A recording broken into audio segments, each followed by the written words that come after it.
나는 돈이 모든 걸 바꾼다고 믿던 시절이 있었다. 젊었을 때 나는 돈을 벌기 위해서라면 무엇이든 했다. 새벽부터 밤까지 일했고 손에 피가 나도 멈추지 않았다. 그러나 어느 날 깨달았다. 돈이 부족해서 가난한 게 아니라 감정이 앞서서 가난하다는 걸 사람은 돈을 감정으로 쓰기 시작할 때 이미 패배한다. 나는 그걸 내 눈으로 수도 없이 봤다. 어떤 이는 분노의 지갑을 열고 어떤 이는 외로움의 허세를 부리며 어떤 이는 불안에 휘둘려 무리한 투자를 했다. 그리고 그들의 공통점은 하나였다. 감정이 돈을 삼키고 결국 그들은 감정에 삼켜졌다. 나는 사업 초기에 이런 실수를 직접 했다. 막 첫 계약을 따내고 기분이 좋던 날이었다. 그날 직원들에게 오늘은 내가 쏜다 라며 비싼 식당으로 데려갔다. 평소보다 몇 배는 되는 금액을 지불하면서도 그때는 만족감이 컸다. 이제 나도 성공했다. 그러나 그 다음 달 현금 흐름이 막히고 인건비를 못 줄 뻔했다. 그때서야 깨달았다. 기분으로 돈을 썼다는 것은 돈으로 기분을 샀다는 뜻이었다. 둘 다 오래가지 않는다. 나는 젊은 세대에게 항상 말한다. 돈을 다룰 때 가장 위험한 순간은 기분이 좋을 때다. 왜냐하면 기분이 좋을 때 인간은 판단을 멈추기 때문이다. 반대로 돈을 벌 때 가장 좋은 태도는 감정이 아니라 이성이다. 냉정함은 돈의 가장 든든한 방패다. 감정은 순간을 채우지만 이성은 미래를 지킨다. 나는 돈을 쓸 때마다 이렇게 물었다. 지금 이 감정이 내 통장을 비워도 될 만큼의 가치가 있는가? 만약 대답이 아니오라면 그 자리에서 멈췄다. 인간은 자신을 이길 때 비로소 돈을 지배할 수 있다. 그게 첫 번째 법칙이다. 내가 회사를 키워가던 어느 겨울이었다. 공사 현장은 눈으로 덮여 있었고 직원들은 손이 얼어붙은 채로 철근을 세우고 있었다. 나는 그들을 보며 생각했다. 저 사람들은 감정으로 일하지 않는다. 그들은 책임으로 일한다. 그 순간 깨달았다. 성공하는 사람과 실패하는 사람의 차이는 감정의 사용법이다. 감정을 에너지로 바꾸는 사람은 성장하지만 감정에 끌려가는 사람은 무너진다. 사업도 돈도 인생도 마찬가지다. 돈을 감정으로 움직이면 늘 늦고 늘 잃는다. 나는 언젠가 젊은 사원을 꾸짖은 적이 있다. 그가 상사에게 화가 나서 충동적으로 사직서를 냈다. 다음날 찾아와 후회하며 말했다. 회장님 다시 기회를 주십시오. 나는 웃으며 말했다. 기분으로 회사를 나갔다면 기분으로 돌아와도 또 나가게 될 거야. 그때 나는 그에게 이렇게 덧붙였다. 기분은 사라지고 결과는 남는다. 돈도 똑같다. 순간의 감정으로 내린 결정은 언젠가 반드시 결과로 돌아온다. 그게 냉정한 진실이다. 나는 감정 때문에 무너진 회사를 수없이 봤다.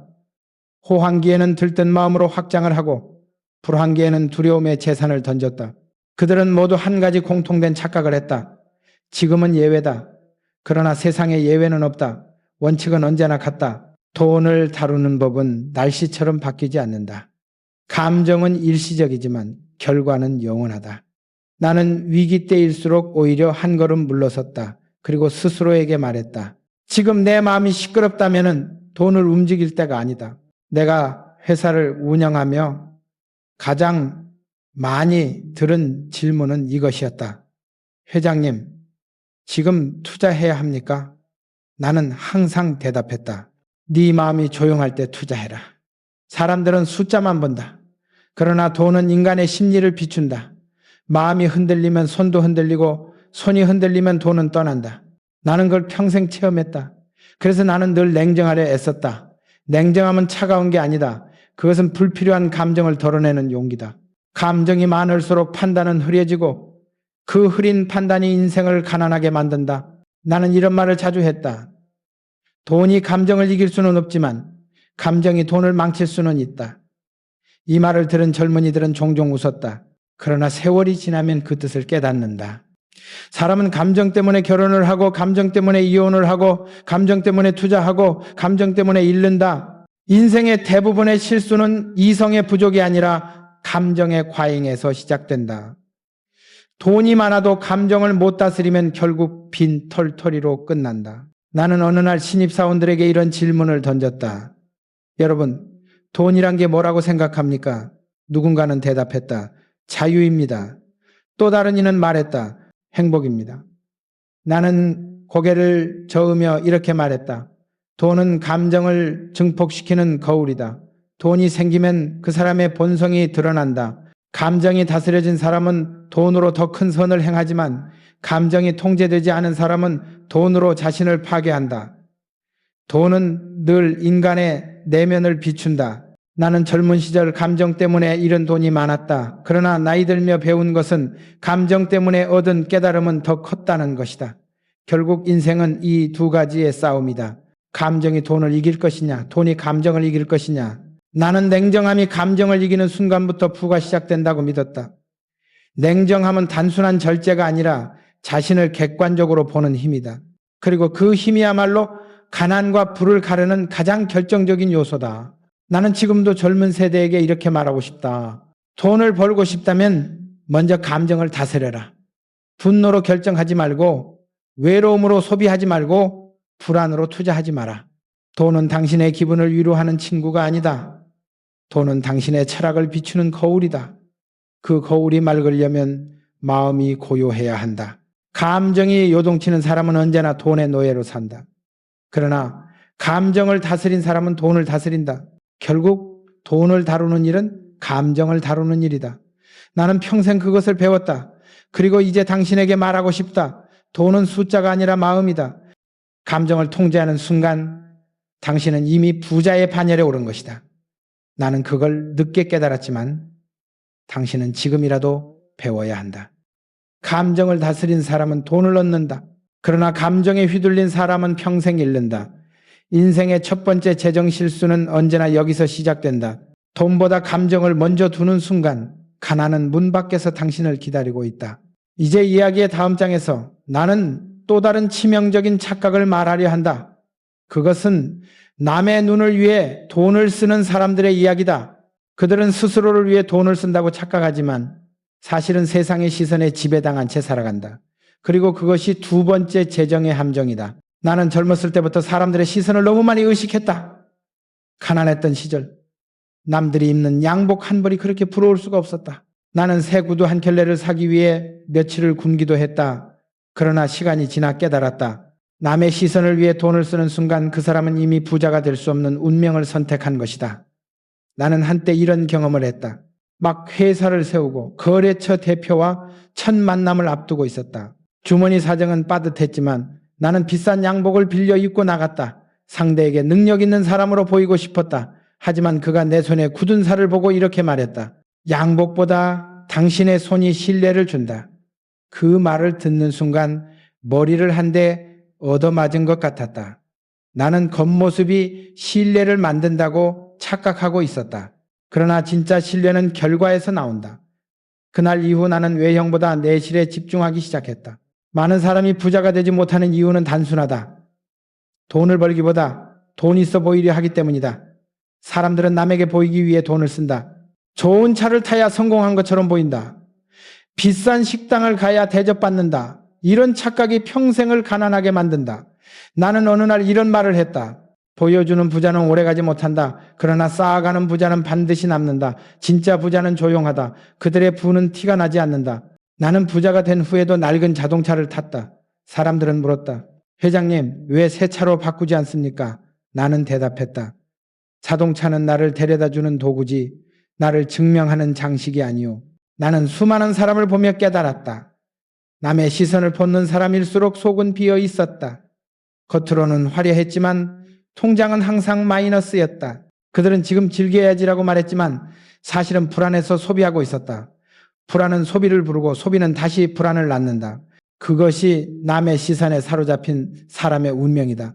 나는 젊은 시절 서울 거리를 걸으며 그런 사람들을 자주 봤다.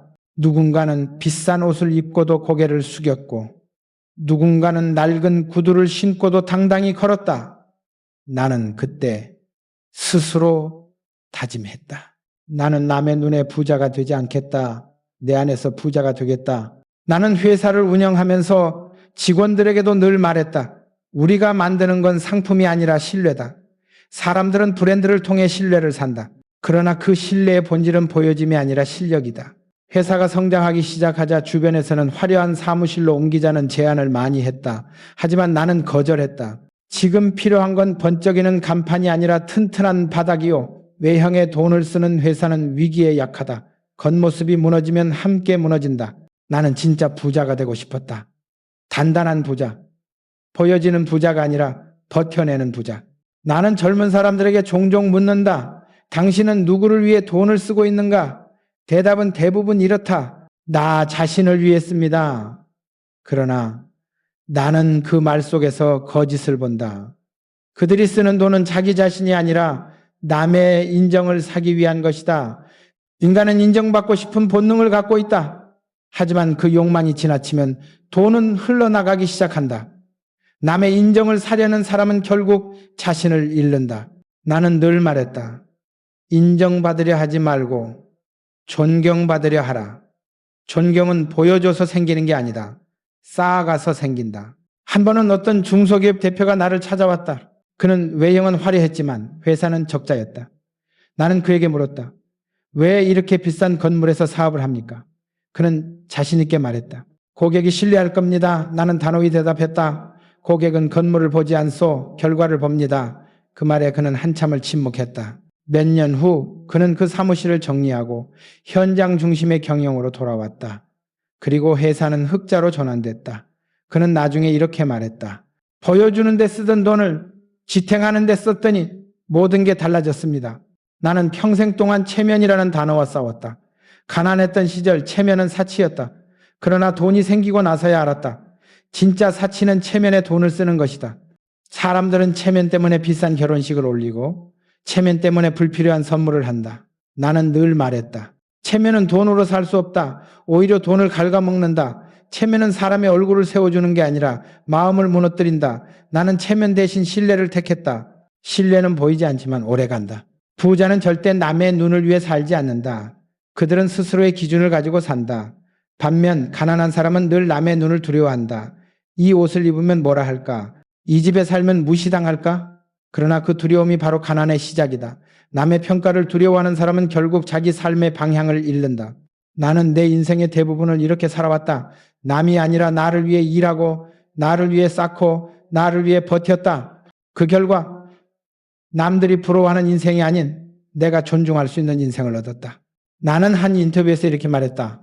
부자가 된다는 건 돈이 많아지는 게 아니라 시선에서 자유로워지는 것이다. 자유란 남의 기준이 아닌 자신의 기준으로 사는 것이다. 남의 평가에 휘둘리지 않으면 돈은 자연히 모인다. 왜냐하면 그때부터는 보여주는 소비가 사라지기 때문이다. 사람들은 돈을 모으는 법을 배우려 하지만 사실은 돈을 세지 않게 하는 법을 먼저 배워야 한다. 남의 시선을 신경 쓰는 한 돈은 새나간다. 나는 지금도 기억한다. 처음 현대건설에 현판을 걸던 날 페인트가 묻은 작업복 차림으로 선수 이름을 붙였다. 어떤 기자가 물었다. 이런 중요한 날 왜 정장을 입지 않으셨습니까? 나는 웃으며 말했다. 오늘의 주인공은 사람도 정장도 아닙니다. 이름입니다. 그때 나는 이미 알고 있었다. 세상은 겉모습보다 결과를 기억한다는 것을. 그러니 당신에게 묻고 싶다. 지금 당신이 쓰는 돈은 진짜 자신을 위한 돈인가? 아니면 누군가의 시선을 의식한 소비인가? 남의 인정을 사기 위해 돈을 쓰는 한 당신은 절대 자유로워질 수 없다. 돈이란 본래 자유를 위한 도구지만 남의 눈을 의식하는 순간 그 도구가 족쇄로 변한다. 나는 말하고 싶다. 부자의 시작은 절약이 아니라 자유다. 자유는 남의 시선에서 벗어나는 순간 생긴다.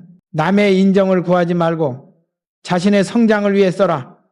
그때부터 당신의 돈은 흩어지는 게 아니라 쌓이기 시작한다. 이것이 내가 평생 배운 두 번째 교훈이다. 그리고 다음 이야기에서 나는 또 하나의 착각을 말할 것이다. 사람들은 절약을 고통이라 부르지만 나는 절약을 자유의 다른 이름이라 불렀다. 돈을 쓰는 것보다 어려운 일, 그러나 가장 강력한 재정의 무기, 그게 바로 절약이다. 그리고 그 이야기는 다음 장에서 하겠다. 나는 절약을 단순한 습관이라 생각하지 않았다. 그것은 인생을 바라보는 철학이었다.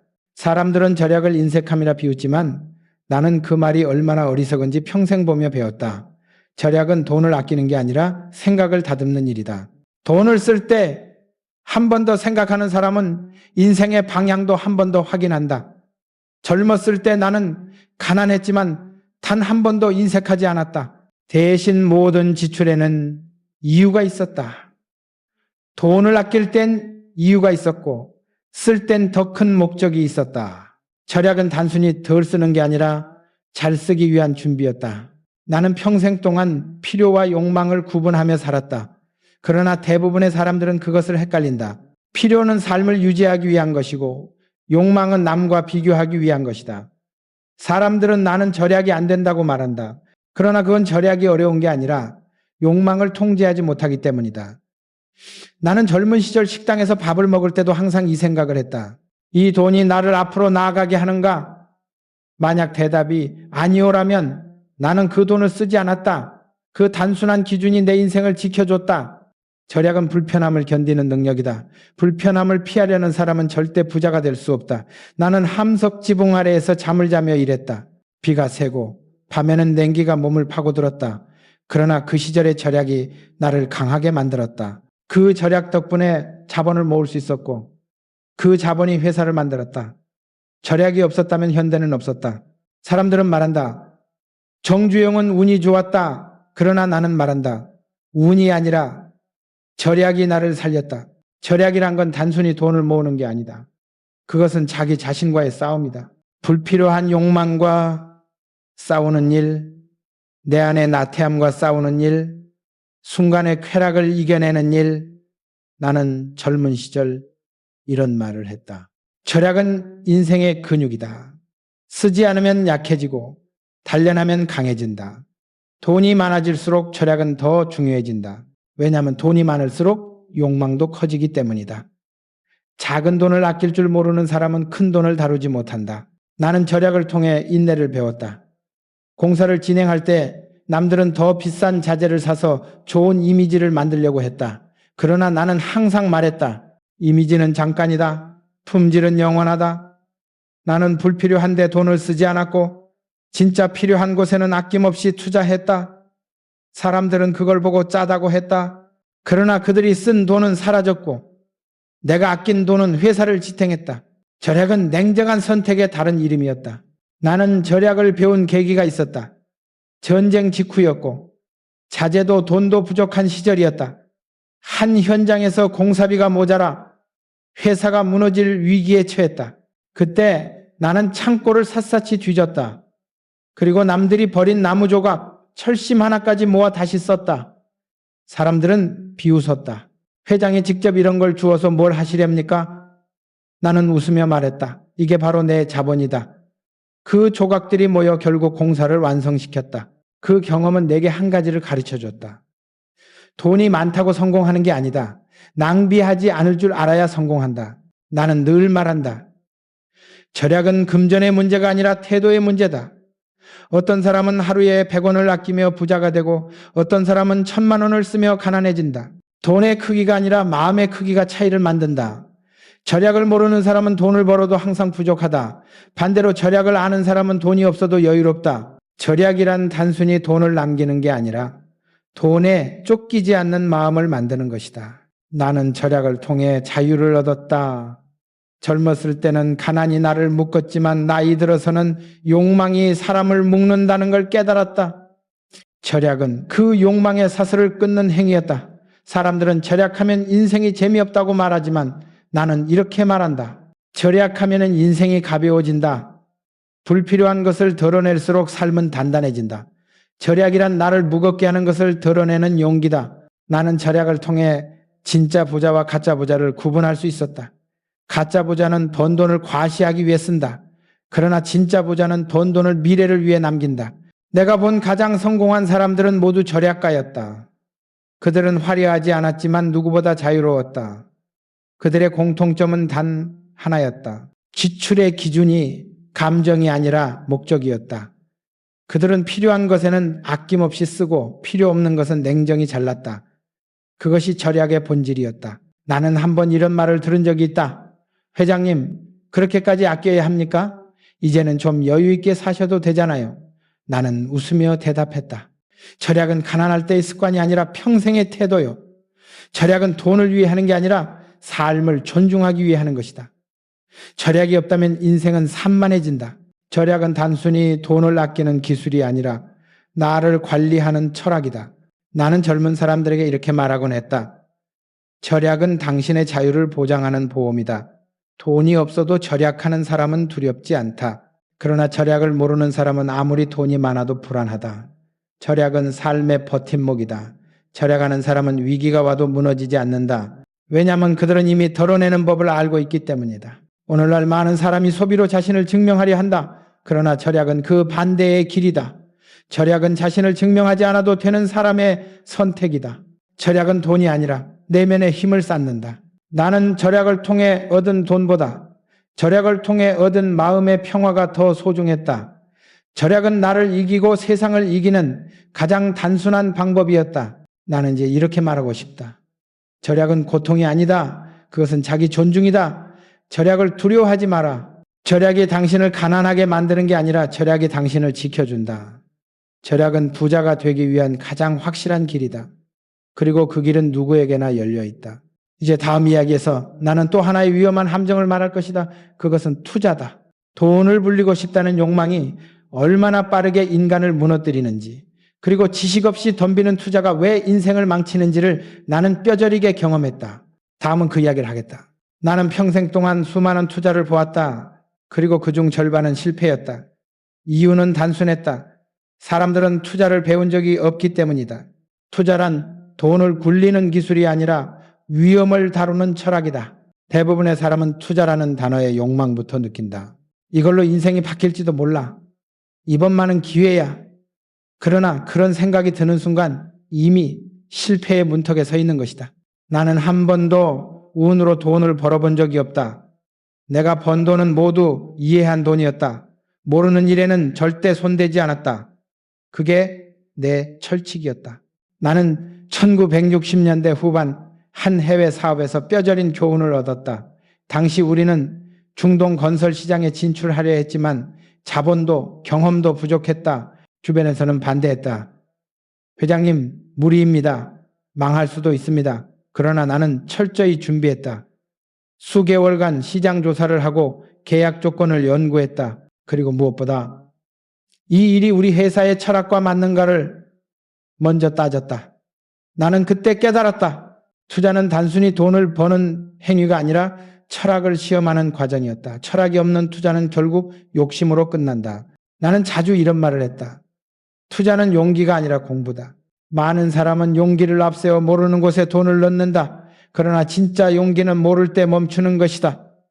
나는 모르는 사업에는 단 한 푼도 투자하지 않았다. 어떤 젊은 사업가가 나를 찾아와 말했다. 회장님, 지금 이 산업은 대박이 납니다.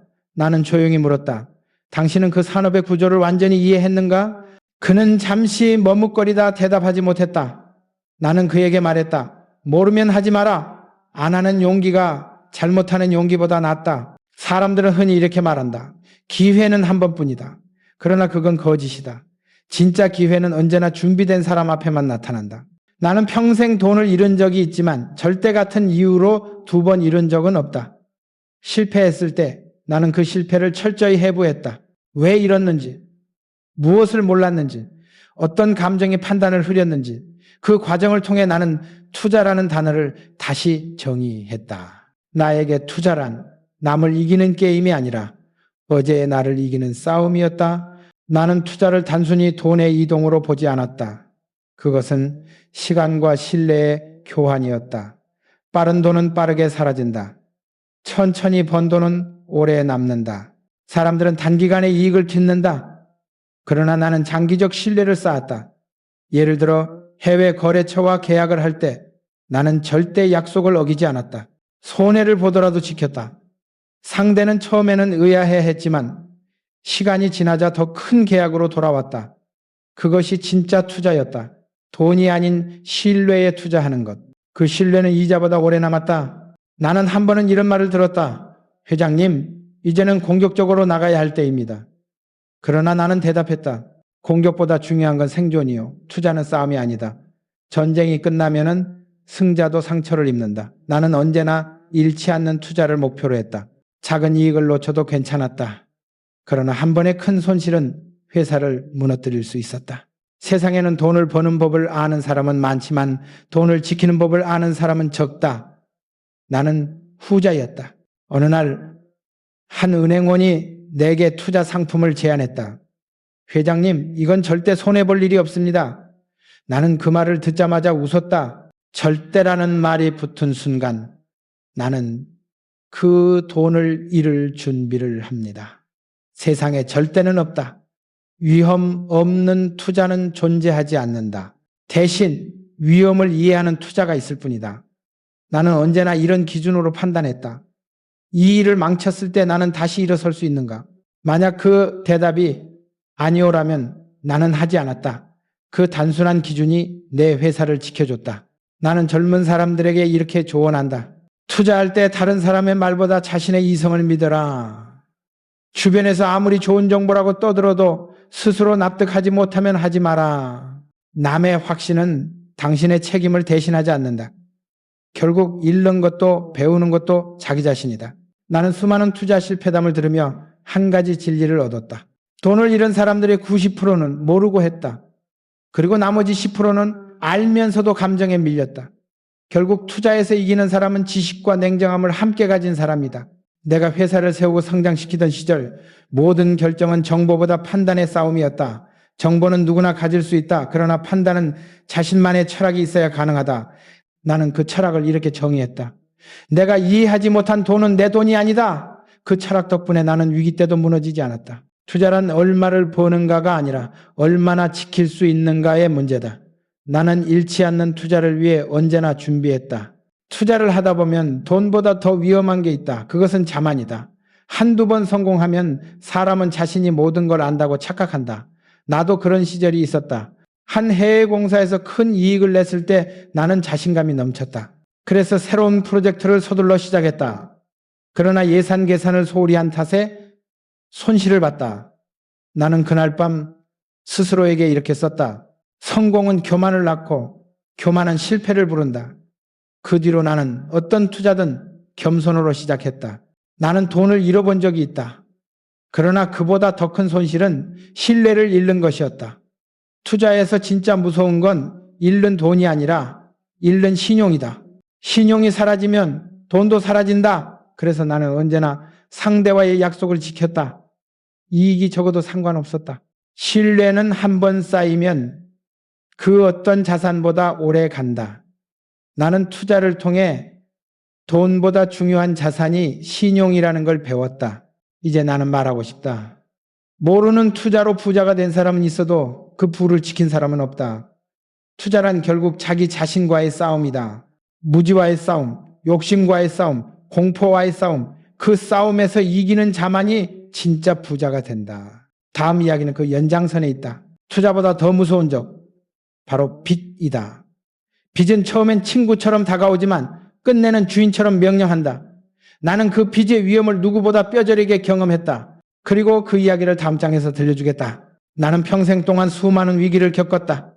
그리고 그중 가장 무서운 것은 돈이 없을 때가 아니라 빚이 생겼을 때였다. 사람들은 종종 말한다. 빚도 잘 쓰면 자산이다. 그러나 나는 단호히 말한다. 빚은 불씨다. 조심히 다루면 불을 밝히지만 한순간의 욕심이면 집을 태운다. 나는 젊었을 때부터 돈을 빌리는 일을 두려워했다. 왜냐하면 빚은 단순한 숫자가 아니라 인간의 자유를 묶는 밧줄이라는 걸 너무 잘 알았기 때문이다. 나는 돈이 없을 때도 자유로웠다. 그러나 빚이 생기면 자유는 사라진다. 잠도 줄고 생각도 줄고 결국 사람의 자존심까지 갉아먹는다. 내가 회사를 키우던 어느 해였다. 해외 공사 자금을 마련해야 했지만 은행에서는 대출을 거절했다. 리스크가 너무 큽니다. 담당자의 말은 냉정했다. 나는 며칠 밤을 고민했다. 빚을 내면 빠르게 일을 진행할 수 있었다. 하지만 그건 마치 겨울산에서 얇은 얼음을 밟는 것과 같았다. 그때 나는 스스로에게 물었다. 지금 이 빚이 회사를 살릴까 아니면 나를 망칠까?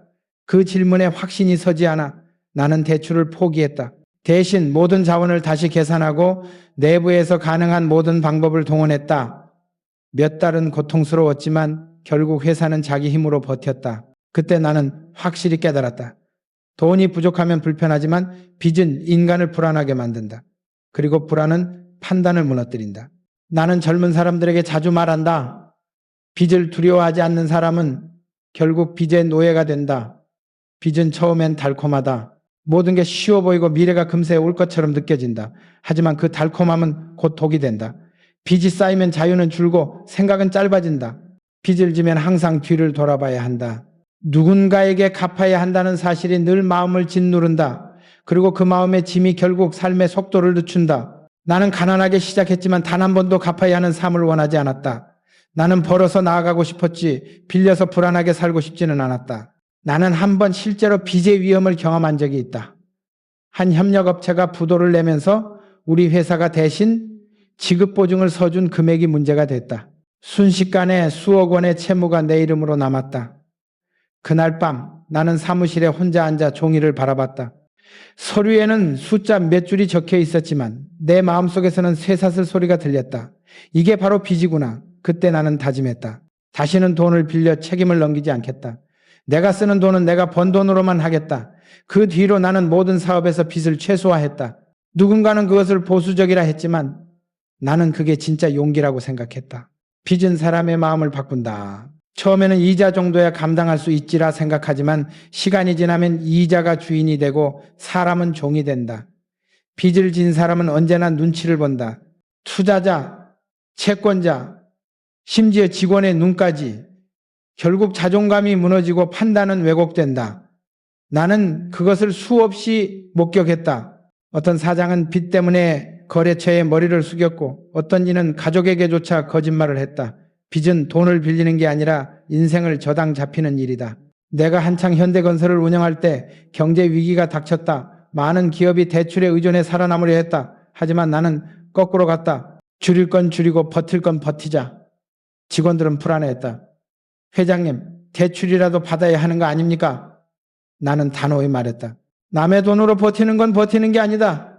그건 연명이다. 나는 그때부터 회계 장부의 숫자를 새벽마다 직접 확인했다. 하루하루 숨통이 조여왔지만 나는 믿었다. 빚이 없는 기업은 언젠가 반드시 다시 일어선다. 그리고 그 믿음대로 우리는 살아남았다. 그 경험은 내게 인생의 확신을 줬다. 빚이 없는 삶은 느리지만 절대 무너지지 않는다. 나는 빚을 시간의 도둑이라고 부른다. 빚은 당신의 미래 시간을 훔쳐간다. 당신이 내일 벌 돈, 다음 달에 벌 돈, 심지어 내년의 자유까지 미리 가져간다. 그리고 그 대가로 순간의 편안함을 준다. 많은 사람이 그 편안함에 취해 미래를 판다. 하지만 시간이 지나면 깨닫는다. 나는 돈이 아니라 내 인생을 빌려줬구나. 그래서 나는 빚을 지지 않았다. 가난하더라도 내 시간을 지키고 싶었다. 나는 어떤 사업을 시작할 때 항상 이렇게 말했다. 우리가 실패하더라도 빚만은 지지 말자. 왜냐하면 빚은 실패보다 무섭기 때문이다. 실패는 다시 일어설 기회를 준다. 그러나 빚은 그 기회마저 빼앗는다. 빚이 생기면 도전이 두려워지고 선택이 좁아진다. 인생이 작아지는 것이다. 나는 빚이 없는 삶이야말로 가장 큰 자유라고 믿었다. 나는 한 번은 젊은 사업가와 이런 대화를 나눈 적이 있다. 그는 흥분된 목소리로 말했다. 회장님, 지금은 레버리지 시대입니다. 빚을 이용해야 부자가 됩니다. 나는 미소를 지으며 말했다. 그래, 빚은 레버리지일 수 있지. 하지만 그 레버리지의 끝에 낭떠러지가 있을 수도 있다는 걸 잊지 마라. 그는 그 말을 듣고 잠시 조용해졌다. 나는 덧붙였다. 돈은 빌릴 수 있어도 신용은 빌릴 수 없다. 신용이 무너지면 모든 게 끝이다. 나는 지금도 젊은 세대에게 이렇게 말하고 싶다. 빚은 당신을 도와주는 손이 아니다. 당신을 끌어내리는 손이다. 절대 남의 돈으로 인생을 계획하지 마라. 남의 돈으로 세운 집은 남의 마음에 흔들린다. 내 힘으로 쌓은 벽돌 한 장이 빚으로 지은 건물보다 훨씬 단단하다. 빚을 지지 않고 사는 건 느리지만 그 속도에는 평화가 있다. 인생은 결국 속도의 문제가 아니라 방향의 문제다. 빚은 당신의 속도를 잠시 빠르게 하지만 방향을 잃게 만든다. 나는 천천히 가더라도 내 발로 걷는 인생을 택했다. 그것이 부자와 가난한 사람의 차이다. 부자는 돈보다 신용보다 자유를 중시한다. 나는 그 철학으로 평생을 살았다. 이제 나는 다음 이야기를 하려 한다. 돈을 잃게 만드는 또 다른 함정, 바로 욕심이다. 순간의 이익에 눈이 멀면 큰 돈의 흐름을 잃는다. 사람은 작게 벌고 크게 잃는다. 그 이유를 나는 다음에서 이야기하겠다. 나는 평생 동안 돈을 다뤘지만 그보다 더 많이 다룬 것은 사람의 욕심이었다. 돈은 사람의 마음을 비추는 거울이다. 그리고 욕심은 그 거울 속의 그림자를 드러낸다. 나는 이렇게 말하곤 했다. 사람은 큰 돈 때문에 망하지 않는다. 작은 욕심 때문에 망한다. 큰 돈은 조심하지만 작은 이익 앞에서는 경계심이 풀리기 때문이다. 사람들은 늘 조금만 더라는 말에 속는다. 그러나 그 조금이 쌓여서 인생을 무너뜨린다. 나는 실제로 그 조금 때문에 회사를 잃은 사람을 수도 없이 봤다. 1970년대 초 한 거래처 사장이 나를 찾아왔다. 그는 작은 부품 납품업체를 운영하고 있었는데 우리 회사와 꾸준히 거래하며 신뢰를 쌓아온 사람이었다. 그런데 어느 날 그가 몰래 납품 단가를 조작했다는 소식이 들려왔다. 처음엔 믿지 않았다. 하지만 확인해보니 사실이었다. 나는 그를 불러 물었다. 왜 그랬습니까? 그는 고개를 숙이며 말했다. 회장님, 잠깐만 눈 감아 주십시오. 몇 푼 더 챙기려다 그만. 나는 조용히 대답했다. 그 몇 푼이 당신 회사를 망칠 겁니다. 그리고 실제로 그렇게 됐다. 그는 그 일로 신뢰를 잃고 몇 년 후 사업을 접었다. 나는 그때 다시 한번 확신했다. 큰 돈보다 무서운 건 작은 욕심이다. 나는 젊은 시절부터 이 원칙을 세웠다. 한 푼의 이익에 눈이 멀면 큰 돈의 흐름을 잃는다. 즉, 눈앞의 작은 이익에 집착하면 장기적인 기회를 보지 못한다는 뜻이다. 돈이란 강물과 같다. 한 곳에 고이려 하면 썩는다. 흘려야만 새로운 물이 들어온다. 그러나 욕심 많은 사람은 그 물길을 막는다. 지금 벌 수 있을 때 벌자. 이 기회를 놓치면 안 된다. 그렇게 생각하는 순간 돈의 흐름은 멈춘다. 나는 위기를 이겨낸 수많은 순간마다 욕심을 억누르는 선택을 했다. 그것이 회사를 살리고 나를 살렸다. 내가 중동 건설 사업을 시작했을 때의 일이다. 어떤 현장에서 하청업체가 계약금 일부를 과하게 청구했다. 나는 즉시 계산서를 확인했고 그 금액이 실제보다 높다는 걸 알아챘다. 담당자는 내게 말했다. 회장님, 이 정도는 다들 합니다. 어차피 큰일이니까요. 나는 단호히 말했다. 큰일일수록 더 정확해야 한다. 그리고 그 자리에서 금액을 수정하게 했다. 몇 달 뒤 그 하청업체는 다른 현장에서 부정행위로 적발돼 거래 정지 처분을 받았다. 나는 그 소식을 들으며 생각했다. 욕심은 언제나 자신이 가장 똑똑하다고 믿는다. 그러나 세상은 그 욕심의 흔적을 반드시 찾아낸다. 나는 평생 동안 수많은 회의를 했다. 그리고 그 회의 자리마다 욕심은 조용히 숨어 있었다. 어떤 이는 더 많은 예산을 달라고 했고 어떤 이는 자기 공로를 강조하며 상을 원했다.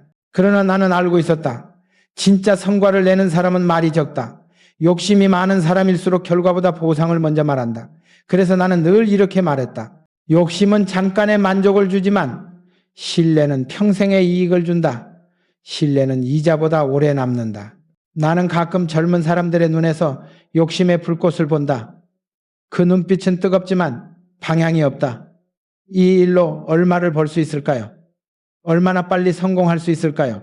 그들은 속도를 묻지만 나는 방향을 묻는다. 당신은 이 일을 왜 합니까? 이유가 돈이라면 그 일은 오래가지 않는다. 욕심은 연료가 될 수 있지만 동시에 폭탄이 될 수도 있다. 나는 내 인생에서 수없이 봤다. 욕심이 빠른 성공을 만들지만 결국 빠른 실패로 끝난다는 것을 나는 한 번은 직접 유혹에 빠질 뻔한 적이 있었다. 어느 해외 기업이 우리에게 거액의 계약을 제안했다. 조건은 파격적이었다. 그러나 세부 조항을 살펴보니 한 줄의 문장이 마음에 걸렸다. 기밀 유지에 관한 특별 합의. 그 조항은 사실상 우리 기술을 넘기라는 뜻이었다. 나는 그 자리에서 계약을 찢었다. 옆에 있던 임원은 놀랐다. 회장님, 이건 평생 한 번 올까 말까 한 기회입니다. 나는 조용히 말했다. 욕심이 평생의 신뢰를 잃게 만들 수도 있어. 그날 나는 돈을 잃었지만 회사를 지켰다. 그리고 시간이 지나자 그 선택이 옳았다는 걸 모두가 알게 됐다. 나는 이런 말을 자주 한다. 욕심은 달콤한 독이다. 처음엔 기분이 좋지만 나중엔 반드시 고통이 온다. 사람들은 돈을 벌기 시작하면 마음이 커진다. 그 마음이 커지면 손도 커지고 말도 커진다. 그리고 결국 자신이 감당할 수 없는 것을 벌리게 된다. 나는 늘 이렇게 말했다. 돈을 벌려면 욕심을 가져라. 그러나 그 욕심을 다스리지 못하면 돈이 너를 다스릴 것이다. 나는 욕심을 억누르기 위해 매일 아침 스스로에게 물었다. 오늘 나는 왜 일하는가? 그 질문이 내 마음을 다잡아줬다. 나는 작은 욕심이 회사를 무너뜨리는 과정을 너무 많이 봤다. 어떤 임원은 이익을 조금 더 챙기려 거래처를 속였고 그 일로 수년간 쌓은 신뢰가 한순간에 무너졌다. 어떤 직원은 뇌물 몇 푼의 인생을 걸었다. 나는 그들을 볼 때마다 마음이 아팠다. 그들은 모두 똑똑했다. 그러나 욕심이 그들의 판단을 흐렸다. 나는 그들에게 말했다. 세상에는 돈보다 비싼 게 있다. 그건 신뢰다. 그걸 잃으면 돈으로도 못 산다. 욕심은 인간의 본능이다. 그러나 부자는 그 본능을 통제하고 가난한 사람은 그 본능에 끌려간다. 나는 욕심을 적으로 삼지 않았다. 대신 동반자로 다뤘다. 욕심이 나를 움직이게 할 때도 있었다. 하지만 언제나 그 욕심의 고삐를 내가 쥐고 있었다. 욕심은 불이다. 불을 잘 다루면 따뜻함을 얻지만 잘못 다루면 모든 걸 태운다. 나는 지금도 이렇게 말한다. 욕심이 없는 사람은 성장하지 못하지만 욕심이 과한 사람은 오래가지 못한다. 인생의 균형은 이 두 극단 사이에서 만들어진다. 욕심을 다스리는 사람만이 돈의 흐름을 볼 수 있다. 돈은 욕심이 많은 사람 곁을 잠시 스쳐 지나가지만 욕심을 다스린 사람 곁에는 머문다. 나는 평생 이렇게 살았다. 돈보다 중요한 건 방향이었고 욕심보다 큰 건 신뢰였다. 그 두 가지를 지키면 돈은 언젠가 다시 돌아온다. 그러나 욕심이 신뢰를 무너뜨리면 돈은 다시 오지 않는다. 그래서 나는 항상 내 마음을 점검했다.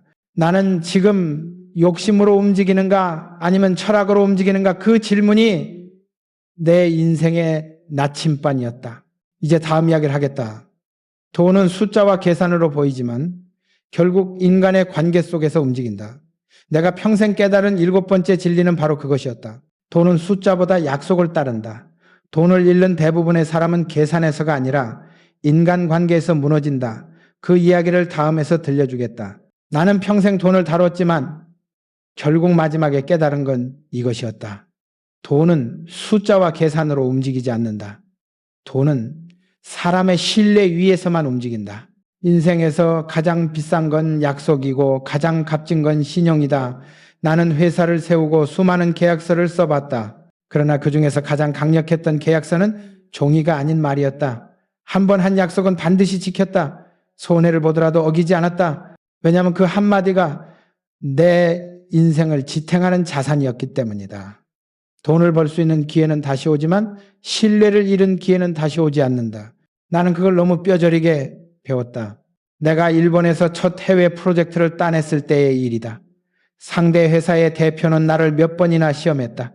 당신들은 신생회사잔소, 이 계약을 감당할 수 있겠습니까? 나는 서류보다 내 눈으로 그를 설득했다. 우리는 약속을 지키는 회사요. 계약보다 무거운 건 신용입니다. 그는 그 말에 미소를 지었다. 몇 달 후 그 프로젝트가 성공하자 그는 이렇게 말했다. 정 회장은 돈보다 신용을 믿는 사람이요. 그래서 다시 계약하고 싶소. 그때 나는 깨달았다. 돈은 일시적이지만 신뢰는 누적된다. 그것이 진짜 자본이었다. 많은 사람들은 돈을 잃을까봐 두려워하지만 나는 신용을 잃을까봐 두려워했다. 돈은 잃으면 벌 수 있다. 그러나 신용은 잃으면 인생이 멈춘다. 나는 거래를 할 때 늘 이 원칙을 세웠다. 손해를 보더라도 거짓은 하지 않는다. 사람들은 가끔 나를 어리석다고 했다. 그 정도는 융통성 있게 넘길 수도 있지 않습니까? 그러나 나는 말했다. 융통성은 있어도 신뢰에는 예외가 없어야 한다. 그 철칙이 나를 지켰다. 나는 한번 거대한 손실을 본 적이 있다. 한 해외 프로젝트에서 협력업체가 부도를 내면서 수백억 원의 피해가 발생했다. 대부분의 기업이라면 그 책임을 회피했을 것이다. 그러나 나는 그 책임을 대신 졌다. 내 이름으로 남은 약속이었기 때문이다. 그 일로 회사의 재정은 한동안 휘청였다. 그러나 몇 년 후 그 결정을 본 다른 기업들이 나에게 먼저 손을 내밀었다. 정 회장은 책임을 지는 사람이다. 그것이 새로운 기회로 돌아왔다. 나는 그때 깨달았다. 신뢰는 돈처럼 사라지지 않는다. 신뢰는 쌓이면 복리로 돌아온다. 나는 사람들에게 자주 말했다. 돈은 종이지만 신용은 피다. 피가 멈추면 생명이 끝나듯 신용이 끊기면 사업도 끝난다.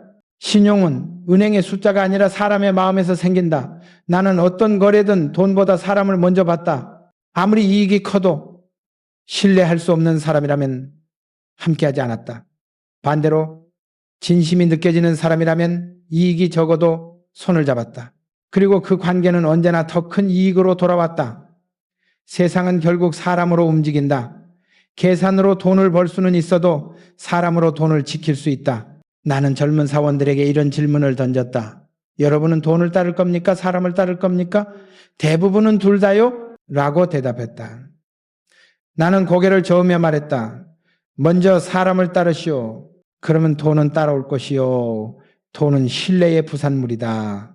신뢰를 잃으면 돈은 자연히 흩어진다. 어느 날 한 직원이 내게 말했다. 회장님, 저희는 왜 이렇게 거래처와의 신뢰를 지키는 데 집착합니까? 조금은 계산적으로 움직여야 하지 않을까요? 나는 그에게 이렇게 대답했다. 계산은 머리로 하는 거지만 신뢰는 가슴으로 하는 거예요. 머리로만 돈을 벌면 가슴이 비어버린다. 그런 돈은 오래가지 않는다. 나는 평생 동안 배웠다. 돈의 흐름은 결국 신뢰의 방향을 따른다는 것을. 신뢰가 있는 곳에 돈이 머물고 불신이 생기면 돈은 떠난다. 은행, 거래처, 고객 모두 같았다. 신뢰를 쌓으면 기회가 몰려들고 신뢰를 잃으면 문이 닫혔다. 나는 한때 한 금융기관과의 약속을 지키기 위해 밤새 현장을 돌며 자금을 마련했다. 계약금 지불일을 하루라도 어기면 회사 신용이 떨어지는 상황이었다. 직원들은 걱정했다. 회장님, 하루 늦어도 괜찮지 않습니까? 나는 말했다. 하루 늦는 게 문제가 아니다. 신뢰가 하루 늦으면 인생이 늦는다. 그날 밤 나는 직접 은행 창구에 서류를 들고 갔다. 담당자는 놀라며 말했다. 이 시간에 오셨습니까? 나는 웃으며 말했다. 이게 바로 신용이요. 나는 나이가 들어서야 진짜 부자의 의미를 이해했다. 부자는 돈을 쌓는 사람이 아니라 신뢰를 쌓는 사람이다. 신뢰가 있으면 돈은 자연히 따라온다. 나는 이런 말을 남기고 싶다. 신뢰를 쌓는 데는 평생이 걸리지만 무너지는 데는 단 하루면 충분하다. 그래서 나는 하루하루를 긴장하며 살았다. 말 한마디, 서명 한 줄, 약속 하나에도 내 인생이 달려있다고 생각했다. 나는 지금도 기억한다. 어느 날 한 외국인이 내게 물었다. 정 회장님, 당신의 회사가 어떻게 그렇게 많은 나라에서 신뢰를 얻었습니까? 나는 대답했다. 간단하오. 우리는 한 번 약속하면 끝까지 간다. 그 한마디가 나의 전부였다. 그리고 그것이 현대의 이름을 세웠다. 세상은 자본으로 돌아가는 것 같지만 그 중심에는 언제나 신용이 있다. 나는 젊은 세대에게 경고하고 싶다. 요즘 세상은 속도가 빠르고 이익은 즉각적이다. 그러나 빠를수록 신뢰는 약해진다. 한 번의 거짓으로 얻은 돈은 잠깐의 성공을 준다. 그러나 진실로 얻은 신뢰는 평생의 부를 준다. 돈은 사라질 수 있지만 신뢰는 유산이 된다. 나는 내 자식들에게도 이렇게 말했다. 유산으로 남길 건 돈이 아니다. 이름이다. 그 이름이 신뢰를 담고 있다면 그게 진짜 재산이다. 이제 나는 마지막 이야기를 하려 한다. 돈의 기술을 넘어 돈의 철학으로 가야 할 때다. 나는 평생 돈을 다뤘지만 결국 돈보다 더 큰 것을 배웠다. 그것은 돈은 철학을 따른다는 진리였다. 마지막 장에서 나는 그 철학의 의미를 이야기하겠다. 나는 평생 동안 돈을 벌었고 또 그만큼 잃었다. 그러나 세월이 흘러 마지막에 남은 것은 돈도 명예도 아니었다. 그것은 철학이었다. 나는 젊은 시절 돈이 세상을 움직인다고 믿었다. 그러나 나이 들어 깨달았다. 돈을 움직이는 건 돈이 아니라 사람의 생각이었다. 돈은 철학을 따른다. 철학이 바로 서면 돈은 제자리를 찾고 철학이 흔들리면 돈은 흩어진다. 나는 사업을 하면서 수없이 많은 성공과 실패를 겪었다. 그러나 그 모든 과정에서 단 한 가지 원칙은 바뀌지 않았다. 돈은 도구다. 목적이 되어서는 안 된다. 돈은 인간을 시험하는 가장 정직한 거울이었다. 나는 처음 회사를 세울 때 돈이 없었다. 자본도 인맥도 경험도 부족했다. 그러나 나에게는 믿음이 있었다. 사람은 할 수 있다. 그 믿음이 내 철학의 시작이었다. 세상은 언제나 돈이 먼저라고 말했지만 나는 믿었다. 돈보다 앞서는 건 사람이고 사람보다 앞서는 건 생각이라고. 그래서 나는 돈을 캐지 않았다. 돈은 늘 결과로 따라왔다. 내가 일에 최선을 다하고 사람을 지키고 약속을 지켰을 때 돈은 자연히 흘러들었다. 그것이 내 철학의 근본이었다. 나는 종종 이렇게 말했다. 돈이 철학을 이길 수는 없다. 그러나 철학 없는 돈은 반드시 무너진다. 수많은 기업이 그 사실을 증명했다. 빠른 이익을 쫓아 도덕을 무너뜨리고 신뢰를 버리고 사람을 이용한 회사들은 결국 사라졌다. 반면 철학으로 움직인 기업은 시대가 바뀌어도 살아남았다. 왜냐하면 돈은 사람의 손에 쥐어져 있지만 철학은 세상의 뿌리에 박혀 있기 때문이다. 철학은 눈에 보이지 않지만 모든 결과의 방향을 결정한다. 나는 돈을 대할 때마다 스스로에게 물었다. 이 돈은 사람을 살릴 돈인가 아니면 죽일 돈인가? 돈이 나를 바꾸게 하지 않고 내가 돈을 바꾸게 해야 했다. 사람들은 종종 나에게 물었다. 회장님, 어떻게 평생 돈의 유혹에 빠지지 않으셨습니까? 나는 웃으며 대답했다. 돈의 유혹은 피할 수 없어. 그러나 철학이 있으면 흔들려도 무너지지 않소. 철학은 나침반이다. 욕심과 두려움 사이에서 길을 잃을 때 그 나침반이 방향을 잡아준다. 내가 가장 힘들었던 시절은 돈이 없을 때가 아니었다. 오히려 돈이 너무 많아졌을 때였다. 자본이 커지면 사람의 마음도 변한다. 그때 철학이 없으면 돈은 사람을 삼킨다. 나는 그 시기를 견디며 이런 말을 스스로 되뇌었다. 돈은 내 밑에 있어야 한다. 내 위에 있어서는 안 된다. 돈은 주인이 아니라 하인이어야 한다. 그러나 세상은 반대로 살았다. 돈을 섬기고 돈에 휘둘리고 돈에 푹 젖어 살았다. 나는 그런 세상 속에서도 끝까지 철학을 잃지 않으려 했다. 그 철학이 내 삶을 지탱한 마지막 기둥이었다. 나는 한 번은 거대한 위기를 맞았다. 해외 사업이 실패하고 수천억 원의 손실이 났다. 모두가 나를 비난했다. 이제 끝이다. 그러나 나는 끝이라고 생각하지 않았다. 돈은 잃을 수 있지만 철학은 잃을 수 없었다. 나는 직원들에게 말했다.